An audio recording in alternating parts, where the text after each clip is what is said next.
अस्सलाम वालेकुम वरहमतुल्लाहि वबरकातुहू। दोस्तों, आज 26 जून और शनिवार का दिन है। सऊदी अरब की फटाफट बड़ी खबरों में आपका स्वागत है। कल हमने फटाफट न्यूज़ में सबसे पहले बात की थी कि सऊदी अरब में जो आने वाले पैसेंजर हैं उनको लेकर कुछ बदलाव किए गए हैं। तो उसको लेकर काफ़ी कन्फ्यूज़न आप लोगों में बनी हुई है। तो थोड़ा सा आपकी कन्फ्यूज़न क्लियर करना चाहूँ, क्योंकि आपकी कमेंट्स देखकर ऐसा लगा कि दोबारा से ये बात रखनी चाहिए। तो आपकी जानकारी के लिए बता दें कि अब अगर कोई बंदा सऊदी अरब आता है, चाहे उसने वैक्सीन लगवाई है या नहीं लगवाई है, हर हाल में होटल क्वारंटाइन का पैकेज लेना होगा, उससे छूट नहीं मिलेगी। कुछ भाइयों के दिमाग में इस तरह के सवाल भी उठ रहे हैं कि जो फैमिली ड्राइवर है यानी जो डोमेस्टिक वर्कर हैं, उनको होटल क्वारंटाइन का पैक नहीं लेना होगा, वो होम क्वारंटाइन कर सकते हैं। तो ऐसा बिल्कुल भी नहीं है। आपकी जानकारी के लिए बता दूं कि सिर्फ सऊदी सिटीज़न के लिए ऐसा है, या फिर सऊदी सिटीज़न के साथ जैसे कि शादी वगैरह कर लेते हैं सऊदी बाहर, उनको छूट मिल जाएगी। लेकिन डोमेस्टिक वर्कर को किस शर्त के साथ छूट मिलेगी, थोड़ा सा मैं आपको क्लियर कर दूं कि एग्जाम्पल के लिए सऊदी अरब में रहने वाली फैमिली बहरीन पर जाती है ट्रिप पर घूमने फिरने के लिए, और उनके साथ उनका जो नौकर है यानी फैमिली ड्राइवर समझ लो, या फिर किसी और पोस्ट पे उनके साथ उनका वर्कर है, वो भी बहरीन चला जाता है। तो अगर वो सऊदी अरब आते हैं तो सऊदी फैमिली के साथ साथ उस बंदे को भी होम क्वारंटाइन करना होगा। यहाँ उस पर होटल क्वारंटाइन की शर्त लागू नहीं होती है। अदरवाइज़ जो नॉर्मल तरीके से लोग जा रहे हैं उनको हर हाल में होटल क्वारंटाइन का पैकेज लेना होगा। यानी अभी के हिसाब से, यानी नए नियम के हिसाब से वैक्सीन भी लगवानी है, वो वैक्सीन जो कि सऊदी अरब में अप्रूव हो, जैसे कि कोविशील्ड वैक्सीन है इंडिया की। इसके बाद सफ़र करते टाइम अपने साथ पीसीआर की रिपोर्ट भी रखनी है, और ये सब होने के बावजूद भी 7 दिन का होटल क्वारंटाइन हर हाल में होना है। और होटल क्वारंटाइन का जो पैकेज होगा वो टिकट बुक करते टाइम ही लेना होगा। अब यहाँ मैं आपको बता दूं कि छूट किन के लिए रखी गई है। तो जो डिप्लोमेटिक ऑफिसर होते हैं यानी जो एम्बेसडर वगैरह होते हैं, उनकी फैमिली है, उनके लिए होटल क्वारंटाइन के पैकेज से छूट रखी गई है।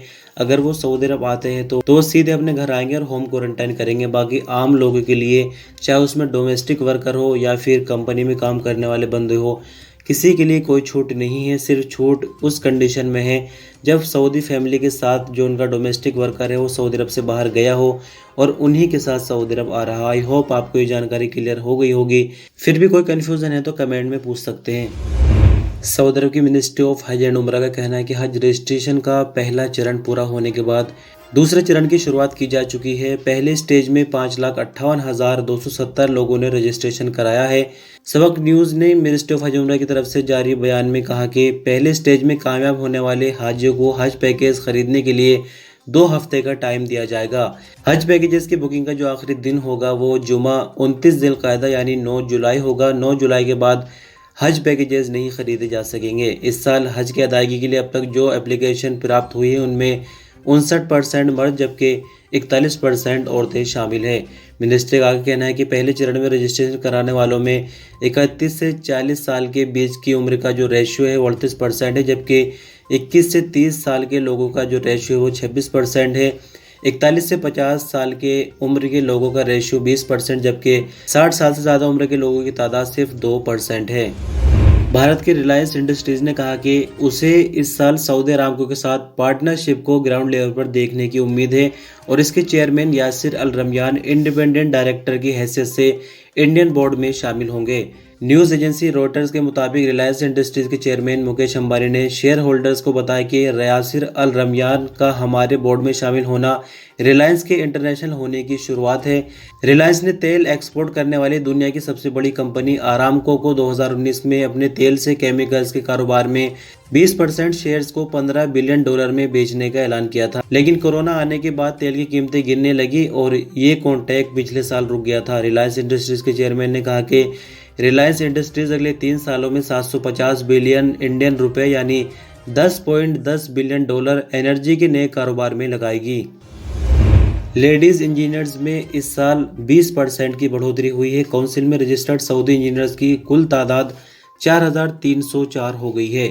इनमें 729 वो है जिन्होंने 2021 के दौरान रजिस्ट्रेशन कराया है। अलवतन अखबार के मुताबिक इंजीनियर्स काउंसिल का कहना है कि ज़्यादातर सऊदी इंजीनियर्स औरतों में electronic engineer, programming, civil engineer, computer और बायो इंजीनियर शामिल हैं।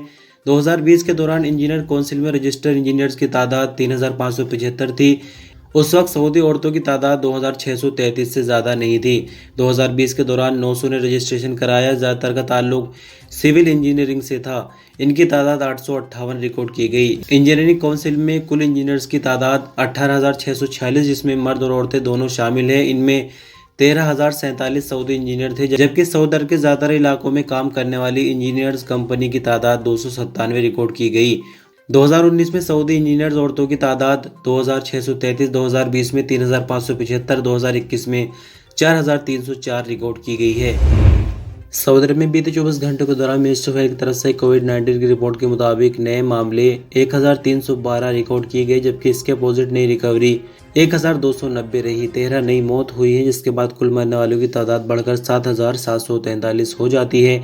एक्टिव मामलों की बात करें तो इस रिपोर्ट के आने तक सऊदी भर में एक्टिव मामलों की तादाद 11,331 है, जिनमें से 1,466 क्रिटिकल मरीज है, जो कि हालत नाजुक की वजह से आईसीयू में है। अब तक सऊदी भर में कोविड-19 के कुल मामले 4,80,702 है, लेकिन रिकवरी की अगर हम बात करें तो 4,61,628 लोग कोरोना से ठीक होकर अपने घरों को जा चुके हैं।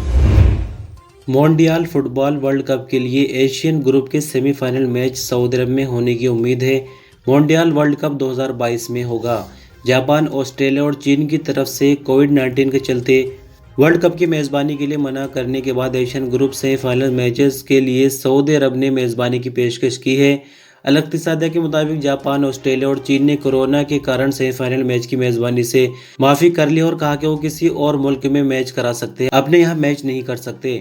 यूनाइटेड अरब अमीरात ने भी सऊदी अरब की तरह अपने ग्रुप के मैचेस अपने यहाँ होने के लिए इजाज़त दे दी है।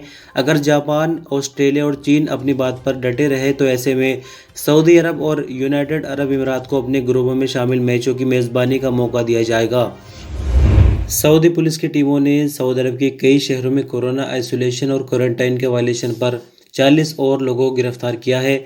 सऊदी अरब की सरकारी न्यूज़ एजेंसी एसपी के मुताबिक जाज़ान रीजन के पुलिस प्रवक्ता मेजर नाइफ हकमी का कहना था कि रीजन के कई इलाकों में कोरोना आइसोलेशन और क्वारंटाइन के वायलेशन पर 32 लोगों को अलग अलग इलाकों से गिरफ्तार किया गया।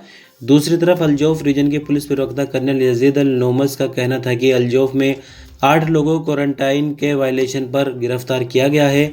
इन लोगों में कोरोना वायरस का टेस्ट पॉजिटिव आने पर इन्हें हाउस आइसोलेशन की हिदायत की गई थी, जिसके वायलेशन पर इन्हें हिरासत में लिया गया है। आपकी जानकारी के लिए बता दें कि अगर किसी बंदे को होम क्वारंटाइन किया जाता है या फिर होटल क्वारंटाइन किया जाता है और अपना टाइम लिमिट यानी जो उनको टाइम दे गए हैं उसको पूरा होने से पहले अगर वो अपनी जगह से दूसरी जगह पाए जाते हैं तो इस तरह के वायलेशन पर 2 लाख रियाल तक का जुर्माना और 2 साल तक की कैद या दोनों सज़ा एक साथ हो सकती है। और अगर कानून तोड़ने वाला सऊदी शहरी नहीं यानी अजनबी है, गैर मुल्की है, तो सज़ाएं पूरी करने के बाद उसको हमेशा के लिए सऊदी अरब से ब्लैक लिस्ट भी कर दिया जाएगा। सऊदी अरब में अल जुबैल रोड अल नाविया पुल से दक्षिण की तरफ अज़हरान बुरुज कॉम्प्लेक्स बंद किया जाएगा। आजिल अखबार के मुताबिक ट्रैफिक विभाग और मिनिस्ट्री ऑफ ट्रांसपोर्ट के जिम्मेदारों ने पुल बंद कराने के लिए ज़रूरी इंतजाम कर लिए हैं। अल जुबैल रोड टेम्परेरी बंद करने का फैसला रोड की मेंटेनेंस की वजह से किया गया है। 2 जुलाई से 5 अगस्त तक मेंटेनेंस का काम किया जाएगा। ईस्टर्न रीजन के ट्रैफिक अधिकारियों ने सऊदी शहरियों और यहाँ रहने वाले अजनबियों से कहा कि वो इस दौरान बदले हुए रास्ते इस्तेमाल कर सकते हैं। सऊदी अरब के मौसम विभाग ने 26 जून यानी शनिवार के हवाले से मौसम का पूर्वानुमान बताया है। अखबार 24 के मुताबिक मौसम विभाग का कहना है कि शनिवार को जाज़ा, नसीर, बाहर, मक्का मुकर्रमा में मौसम में बादल छाए रहेंगे, तेज़ हवा चलेंगी और रुक रुक कर गरज चमक के साथ बारिश भी हो सकती है। मौसम विभाग का आगे कहना है कि मक्का मुकर्रमा और मदीना मुनव्वरा रीजनों में समुद्र तटीय इलाकों पर तेज़ रेतीली हवाएं चलेंगी, जिससे विजिबिलिटी काफ़ी हद तक कम हो जाएगी।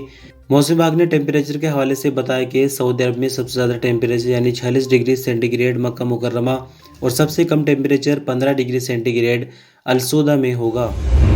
सऊदी अरब में ईस्ट रीजन पुलिस के प्रवक्ता मोहम्मद अल शहरी ने कहा कि पुलिस ने एक अजनबी वर्कर पर रंग फेंकने वाले 3 सऊदियों को गिरफ्तार कर लिया है। सऊदी अरब की सरकारी न्यूज़ एजेंसी एसपी के मुताबिक सऊदी शहरियों ने अपना जुर्म कबूल करते हुए कहा कि हमारा मकसद सूडानी को नुकसान पहुंचाना नहीं था, वेबसाइट पर वीडियो डालने के लिए हमने ऐसा किया था। उन्होंने कहा कि सऊदी शहरियों ने गैर मुल्की पर रंग फेंकने की वीडियो क्लिप सोशल मीडिया पर शेयर की थी, जिससे वो वायरल हो गई थी। पुलिस ने सऊदियों को गिरफ्तार करके मुकदमा दर्ज करके उन्हें पब्लिक प्रोसिक्यूशन के हवाले कर दिया, जहां पर पूछताछ पूरी होने के बाद उनको अदालत में पेश किया जाएगा और सऊदी कानून के मुताबिक एक अजनबी वर्कर पर रंग फेंकने की जो भी सज़ा होगी वो उनको दी जाएगी। हाइल रीजन में पुलिस ने पेट्रोल स्टेशन पर काम करने वाले अजनबी वर्कर का अपहरण करके उसे लूटने के इल्जाम में 2 सऊदियों को हिरासत में लिया है। रीजनल पुलिस प्रवक्ता कैप्टन तारिक अल निसार ने सऊदी न्यूज एजेंसी एसपीए को बताया कि गिरफ्तार मुलजिमों की उम्र 30 से 40 साल के बीच है। शुरुआती पूछताछ में मुलजिमों ने लूट मार की 3 वारदातों का जुर्म कबूल कर लिया, जिनमें पेट्रोल स्टेशन के अजनबी वर्कर के साथ लूटमार की घटना भी थी। मुलजिमों के खिलाफ लूटमार जैसी घटनाओं पर मुकदमा दर्ज करके उन्हें पब्लिक प्रोसिक्यूशन के हवाले कर दिया गया, जहां उनसे आगे की पूछताछ होने के बाद उनका चालान क्रिमिनल कोर्ट में भेजा जाएगा और वहीं से आगे की कार्रवाई होगी। तो इस तरह से दोस्तों बस खबरों का सिलसिला यहीं ख़त्म हो जाता है। आई होप वीडियो आपको पसंद आई होगी। वीडियो में छोटा सा एक लाइक दे सकते, चाहे तो शेयर कर सकते हैं। आपका कोई सवाल या सुझाव हो तो कमेंट में ज़रूर पूछिए। बहुत बहुत शुक्रिया, आप वीडियो पर अंत तक बने रहे। अपना ख्याल रखिएगा। अल्लाह हाफिज़।